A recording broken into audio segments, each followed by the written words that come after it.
പടം ഒന്നും പറയണ്ട, പൊളിച്ചടിക്ക്. ഇങ്ങനത്തെ സൈക്കോ ഞാൻ കണ്ട പിച്ചക്കാരെ പോലും വെറുതെ വിടുന്നില്ല. ഈ പടത്തിൽ മമ്മൂടെ സൈക്കോ ഒന്നും സഹിക്കും. ഒരു ഇൻട്രോൾ പഞ്ച് ഉണ്ട്, നമ്മൾ രോമിണി ചെയ്യും. ക്ലൈമാക്സൊക്കെ പൊളിച്ചടിക്കേട്ടാ.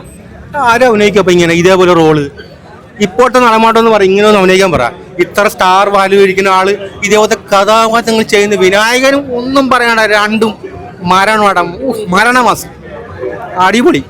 ഞാൻ ഒന്നുകൂടെ കയറുന്നത്, പക്ഷേ ഞാൻ ഉറങ്ങിപ്പോ. എനിക്ക് നല്ല ഉറക്കമുണ്ട്. പാടം വെച്ചാൽ പാടം വേറെ ലെവലി.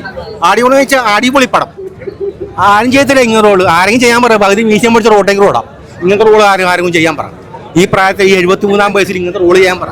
ഇത്രയും മീശയും പിടിച്ചോളാം. ഞാൻ ഓർത്തും ചെയ്യത്തില്ല. എല്ലാവരെയും കുട്ടിയോടുള്ള അഭിനയം മാത്രമേ ഉള്ളൂ. ഇങ്ങനെ അനങ്ങാതെ മത്തിലും പിടിച്ച് ഇങ്ങനെയൊക്കെ അഭിനയിക്കണ്ട. കണ്ടില്ലേ വിനായകൻ നായനാട് മമ്മൂട്ടി വില്ലൻ. അത് എന്ത് വില്ലൻ? സൈക്കോ പിച്ചക്കാരെ പോലെ ആൾ വെറുതെ വിടുന്നില്ല. അണ്ടരോട് സാധാരണ എനിക്ക് ദേഷ്യമാണ്. മമ്മൂടെ കിട്ടെങ്കിൽ അണ്ടറിന് കൊടുക്കാനായി പോകുന്നത്. അതേപോലത്തെ ക്രൂരൻ, എന്ത് ക്രൂര കഥാപാത്രമാണ്. മലയാളത്തിൽ ഇങ്ങനെ വന്നിട്ടാണ്. ഇത്ര ക്രൂരമായിട്ട് പടം മലയാളത്തിൽ ആരും ചെയ്തിട്ടില്ല, വന്നിട്ടുമില്ല ആരും. മുമ്പ് ടീച്ചറെ പാലം ഞാനൊക്കെ ചെയ്യുന്ന പറയും. അവരൊന്നും ഒന്നുമില്ല. കണ്ട് ഇപ്പോഴത്തെ പിള്ളേരെ കണ്ട് പഠിക്കാൻ പറ. ഇനിങ്ങനെയാണ് 2-3 കാണുമെന്ന്. അത്രക്കും അടിപൊളി. ഒന്നും പറയാനില്ല.